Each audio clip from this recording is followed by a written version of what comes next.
Elijah stood in the corner of the shiny gym wiping sweat off the mirrors. His mop moved slowly across the floor. Then he heard the loud voice behind him. "Hey, janitor boy, you missed a spot right here." Elijah turned around. A tall white man in a crisp karate uniform stood there pointing at the floor. The man had 3 gold medals hanging around his neck. His name was Brandon Cole, and everyone knew him as the greatest karate fighter in the city.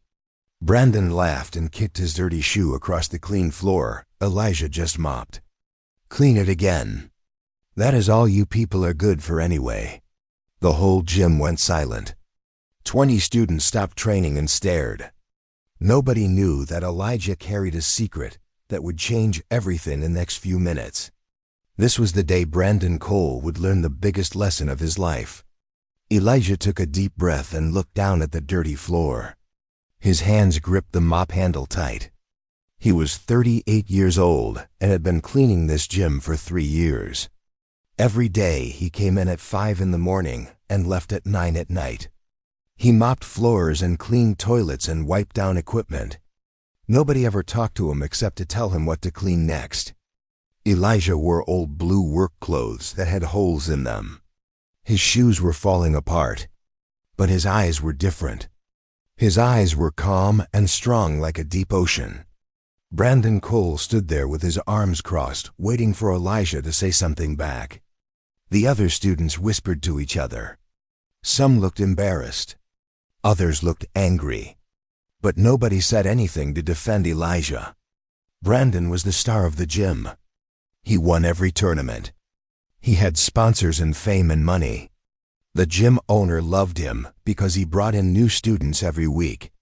Brandon could do whatever he wanted and nobody would stop him.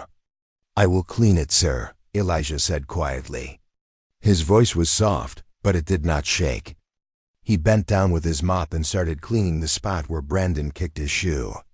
Brandon laughed louder. "That is right. You know your place. My grandfather told me stories about people like you. Always knew how to serve. Too bad those days are gone." Some students looked away. A young woman named Sarah felt her stomach turn.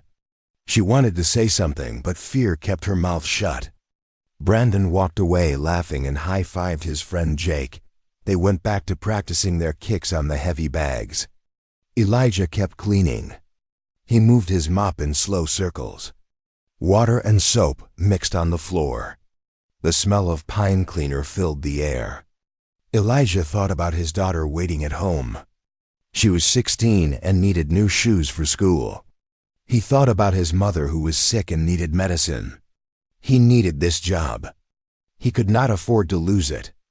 So he stayed quiet and kept cleaning like he always did. But something was different today. As Elijah cleaned, he remembered another time long ago.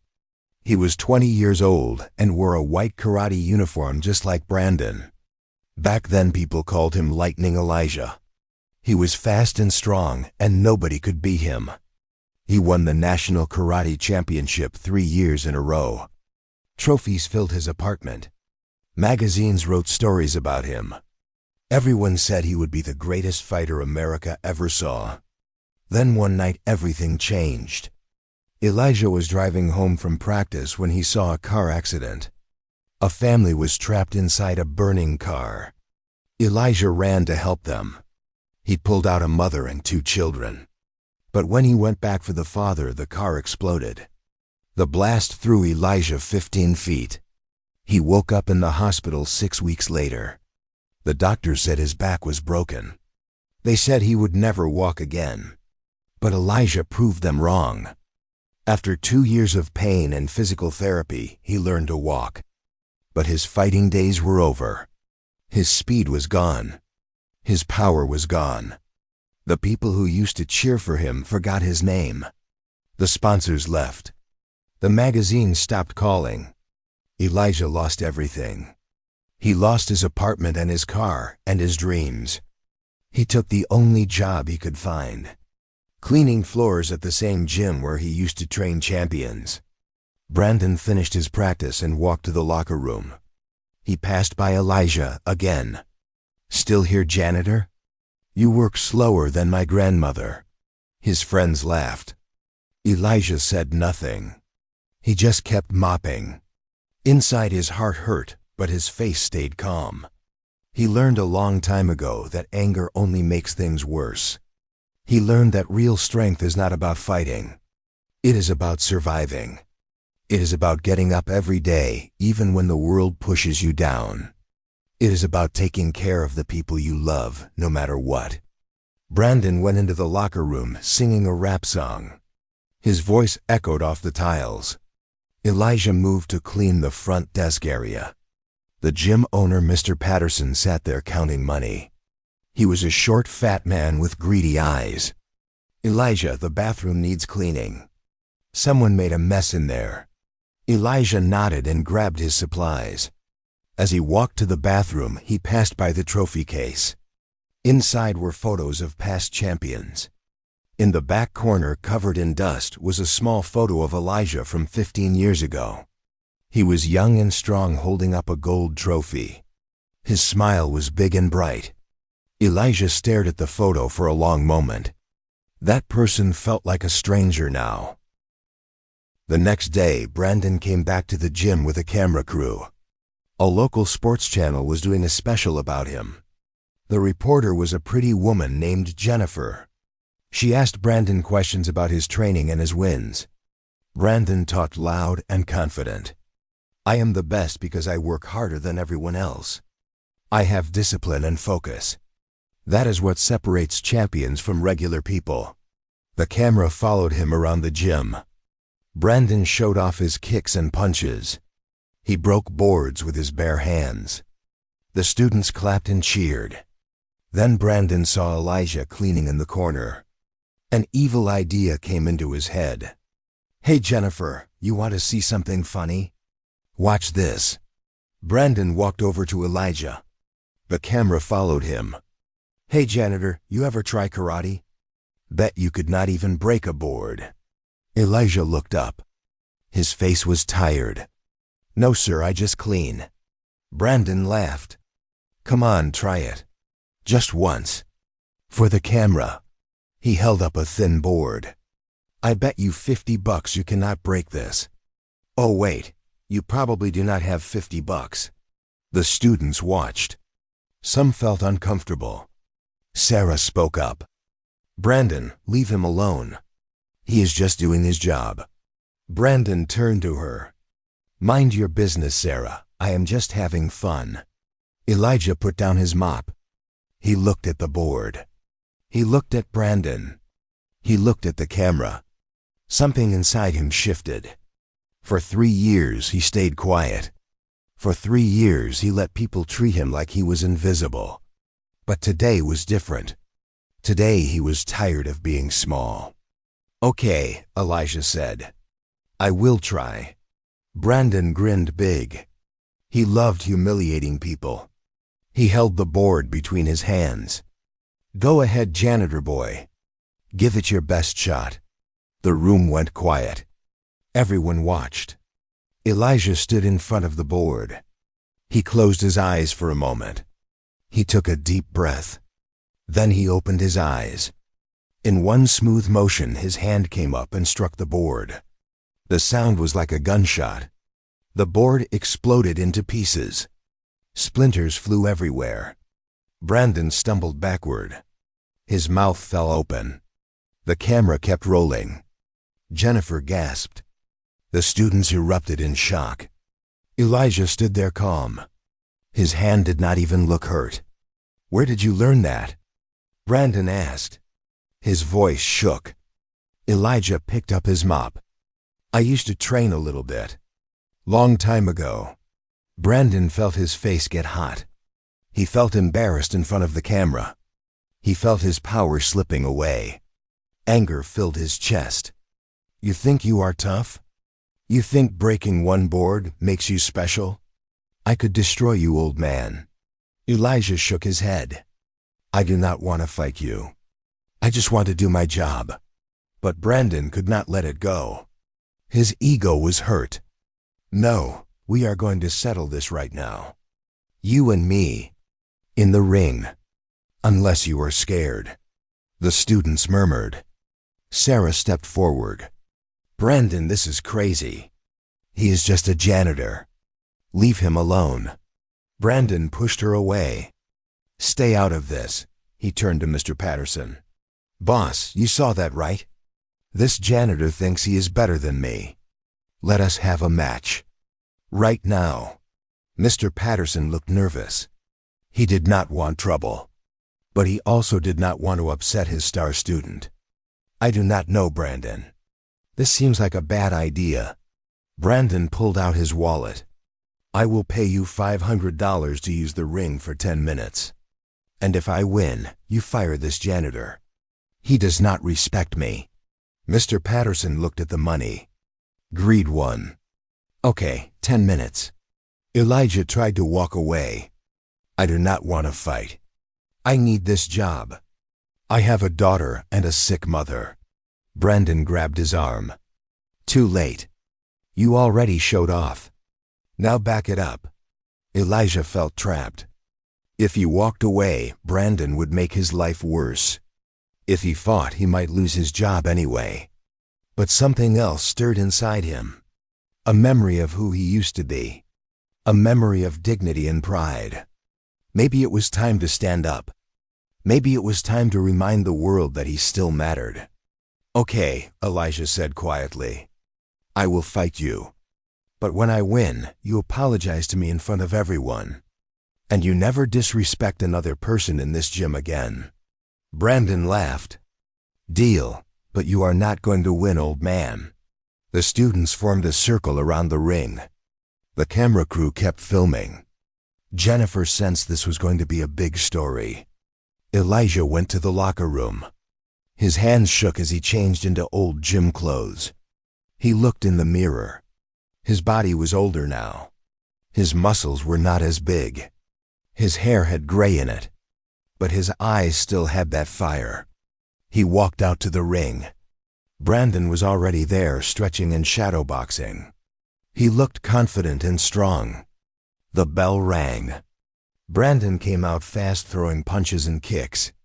He was good. Very good. His technique was sharp.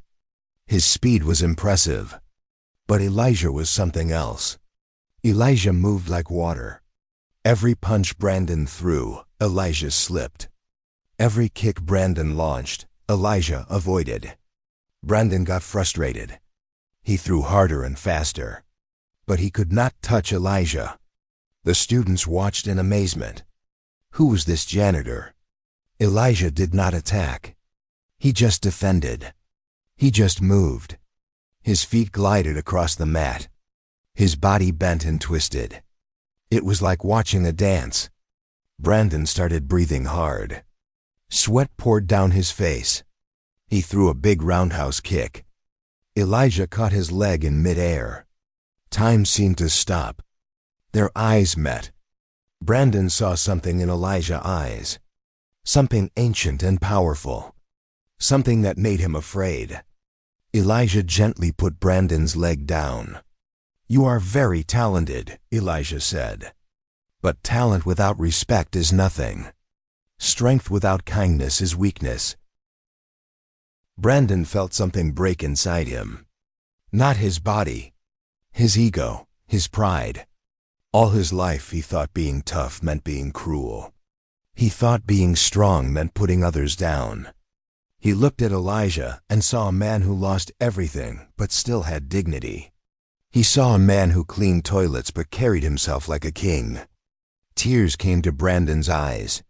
He did not know why. Maybe it was shame. Maybe it was realization. He dropped to his knees. I am sorry, he whispered. I am so sorry. The gym was silent. You could hear a pin drop. Elijah reached down and helped Brandon stand up. I forgive you, Elijah said. We all make mistakes. What matters is what we do next. Brandon wiped his eyes. Who are you? Really? Elijah smiled. A sad but beautiful smile. My name is Elijah Monroe. 15 years ago, I was the national karate champion. Then life changed. I lost everything. But I learned that being a champion is not about trophies. It is about how you treat people. It is about showing up every day and doing your best even when nobody is watching. It is about love and sacrifice and honor. The students erupted in whispers. Some pulled out their phones and searched his name. Old articles and videos came up. Photos of young Elijah holding trophies. Headlines about lightning Elijah. Sarah started crying. She walked up to Elijah. "You have been here for 3 years and nobody knew. Why did you not tell anyone?" Elijah shrugged. "Would it have changed anything? I am still the same person. The past is the past. What matters is today." Jennifer, the reporter, stepped forward. Her camera was still rolling. "Mr. Monroe, can I interview you? The world needs to hear your story." Elijah hesitated. He did not like attention. But then he thought about his daughter. He thought about other people who lost everything and felt invisible.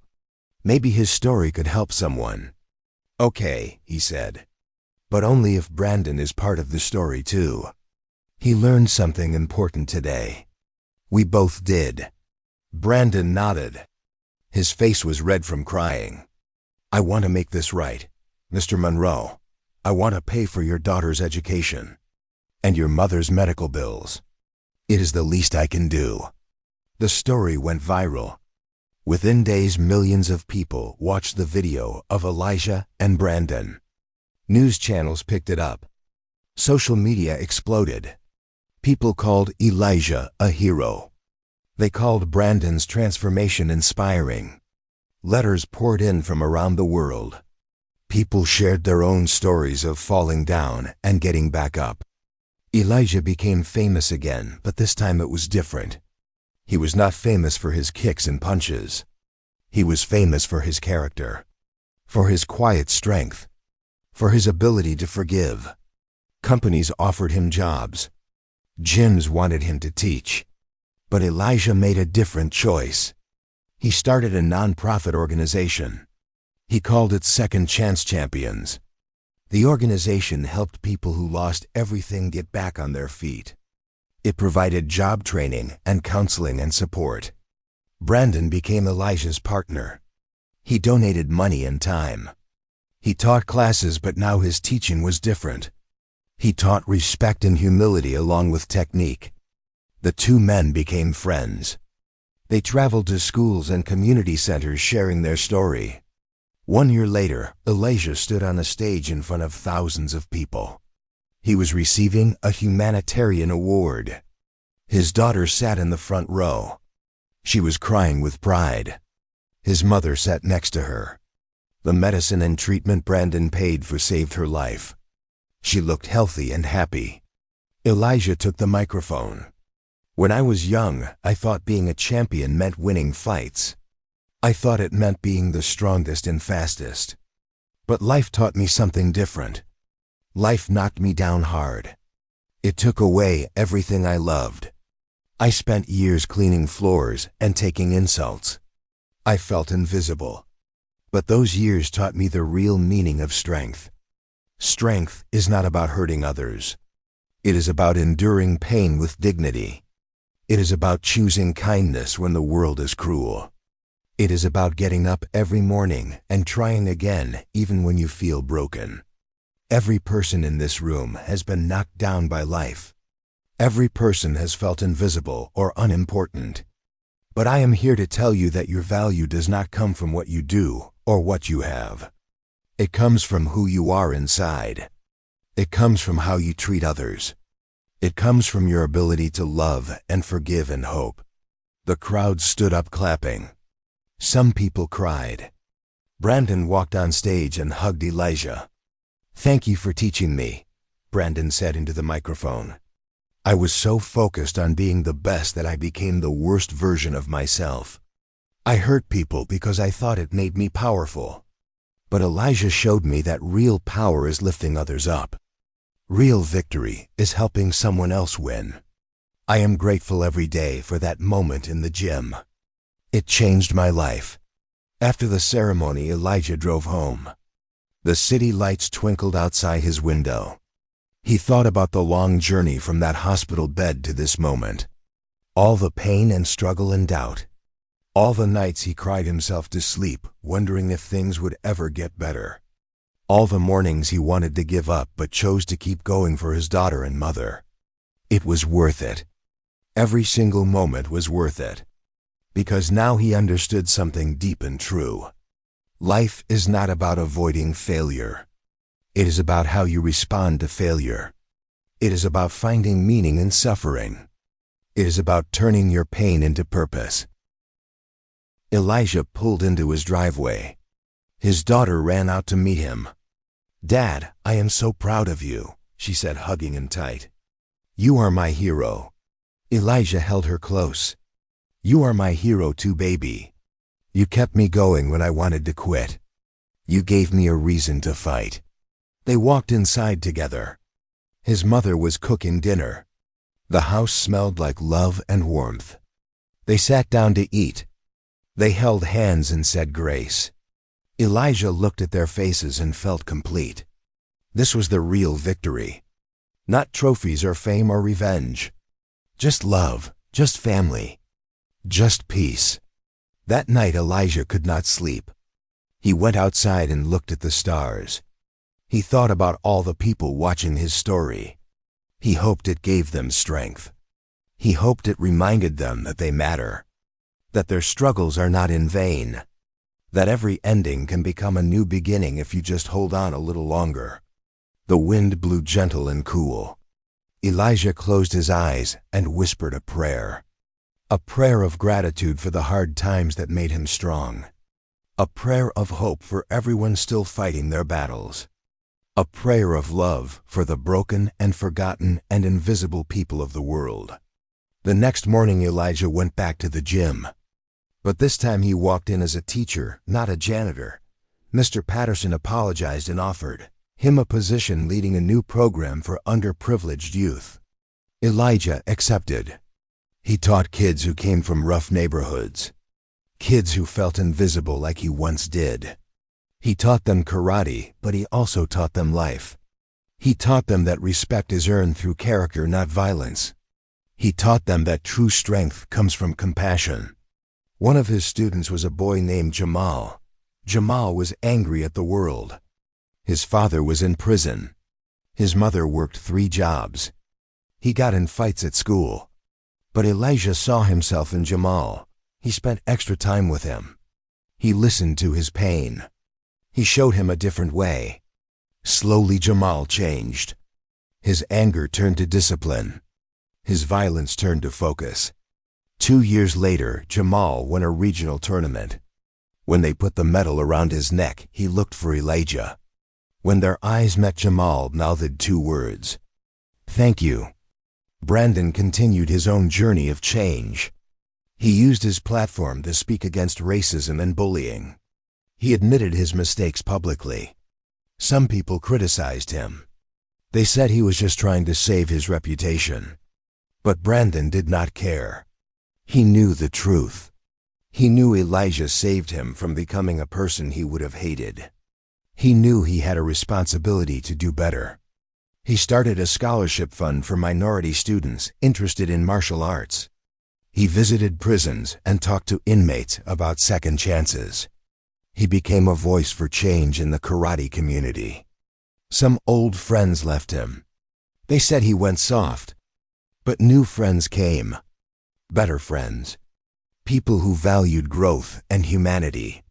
Brandon looked back at his old self and felt ashamed but also grateful. Grateful for the lesson. Grateful for the opportunity to become someone better.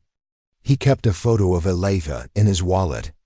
On hard days when he felt tempted to slip back into old patterns, he looked at that photo.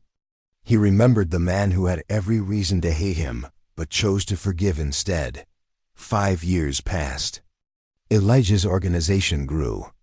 Second Chance Champions opened branches in 10 cities. They helped thousands of people get back on their feet. Former addicts became counselors. Ex-convicts became mentors. Homeless people found jobs and homes. Every person had a story of falling down and getting back up.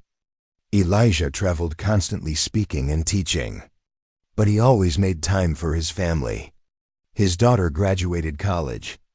She became a social worker helping others. His mother lived to see her grandson born. She held the baby in her arms and cried happy tears. Elijah looked at 3 generations of his family and felt overwhelmed with emotion.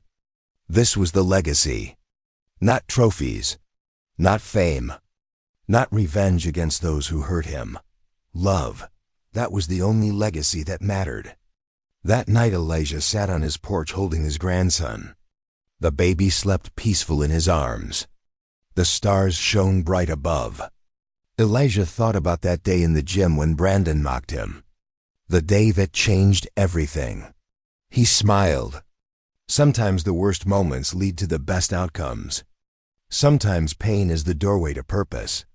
Elijah whispered to his sleeping grandson, "Little man, life is going to knock you down sometimes. People are going to hurt you. You are going to fail and feel lost. But remember this. You are stronger than you know. You are more valuable than anyone can tell you. Your worth does not come from the outside world. It comes from inside your heart. Be kind even when others are cruel. Be strong even when you feel weak.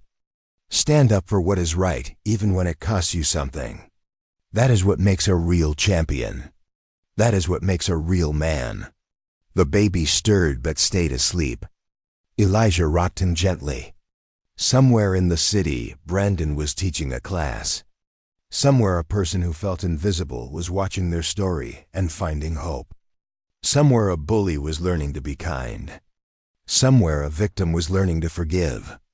The ripple effect of one moment of courage and grace spread wider than Elijah could ever imagine. That is the power of choosing love over hate. That is the power of standing up with dignity instead of anger. That is the power of being a true champion.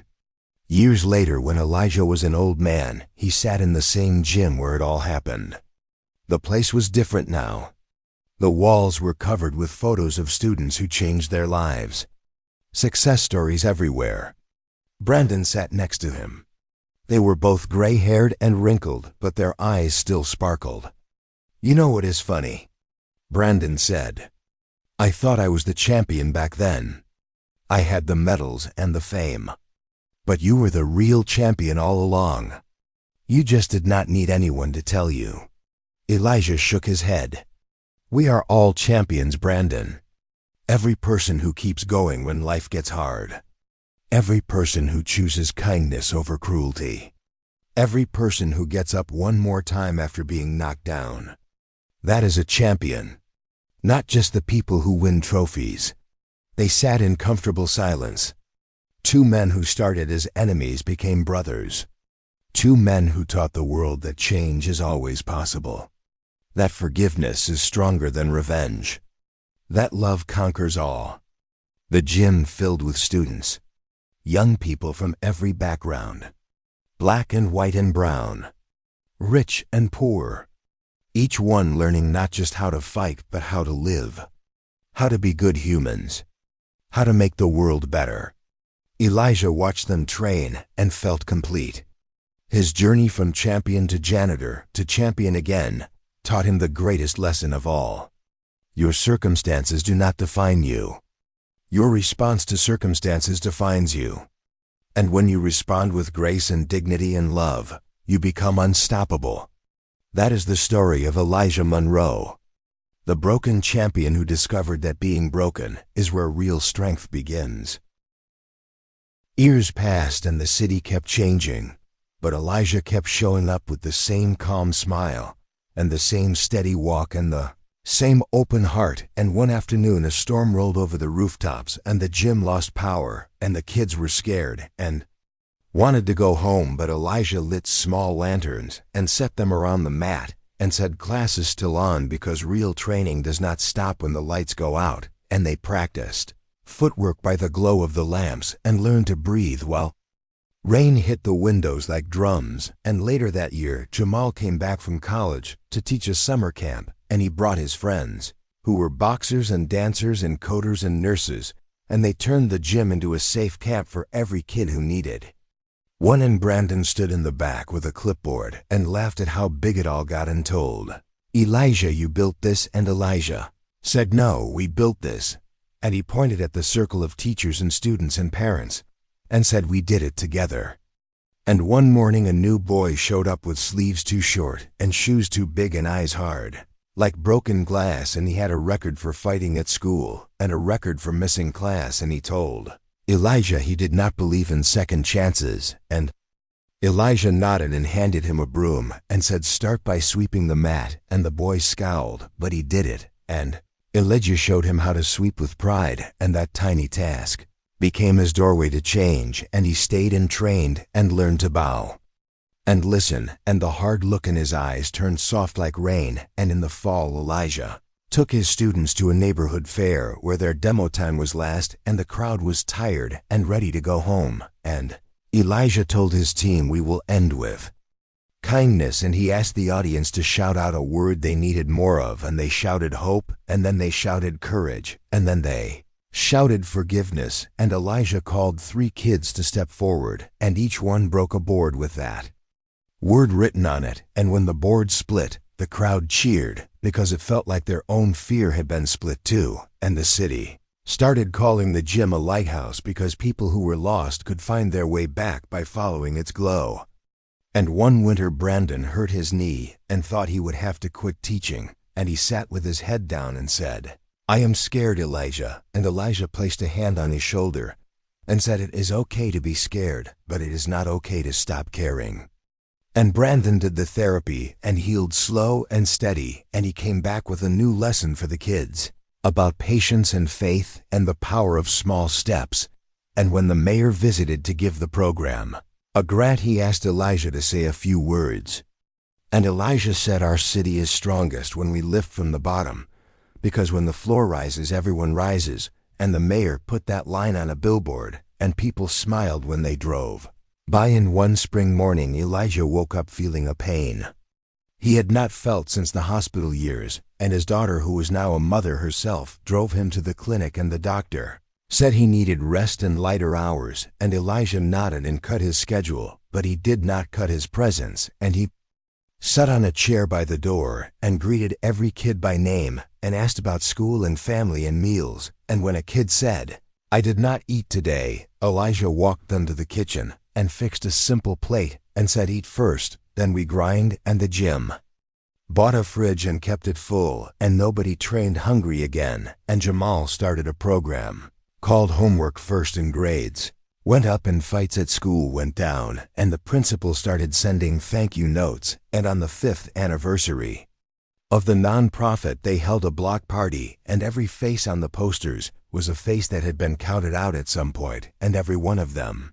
was now a mentor or a student leader or coach, and the music was loud and the food was free, and laughter bounced off the buildings. And Brandon took the mic and said, "I learned to fight from great teachers, but I learned to live from Elijah," and the crowd cheered. And Elijah shook his head and said, "You learned to live from your own heart and from the people you chose to serve." And late that night, when the streets were quiet, Elijah locked the doors and walked the long hallway alone, and he stopped at the old trophy case, now cleaned and shining, and on the top shelf there was a new plaque with a simple message. It said, "Champions build champions," and he touched the plaque and whispered, "Thank you to the people who never gave up on him, and thank you to the pain that made him soft and strong." And a few months later, the board voted to rename the gym the Monroe Center for Character, and they surprised Elijah with the news, and he cried in front of everyone and said, "Names do not matter as much as actions,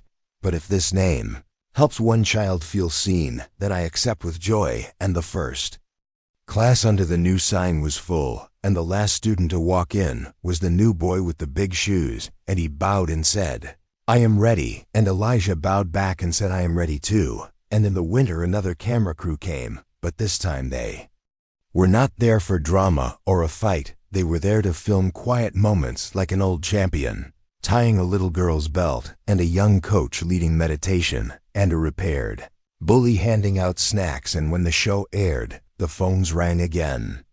But now the calls were from cities that wanted help starting their own lighthouse, and Elijah trained teams over video and sent simple playbooks and said, "Start small, love big, and keep showing up." And one night, when the center was empty, he sat on the mat with Brandon and Jamal and his daughter, and they planned the next 10 years, and there was no talk about fame or medals, only about tutors and meals and safe rides and new mats and scholarships and a roof repair, and they laughed because humble work fills the heart. And when Elijah finally walked home under a sky bright with stars, he felt the same peace he felt on the night he first forgave Brandon, and he knew the circle was complete and yet still growing, and he prayed the same prayer he always prayed, not for success, but for courage to be kind the next day, and the day after that, and the day after that. And when the morning came, he rose before the sun and brewed tea and stretched slow and opened the doors to the center. And the first kid in was the one who used to fight at school, and he grinned and said, "Coach, I got an A in math." And Elijah grinned back and said, "I knew you could." And the day began again with the simple work that changes the world one person at a time.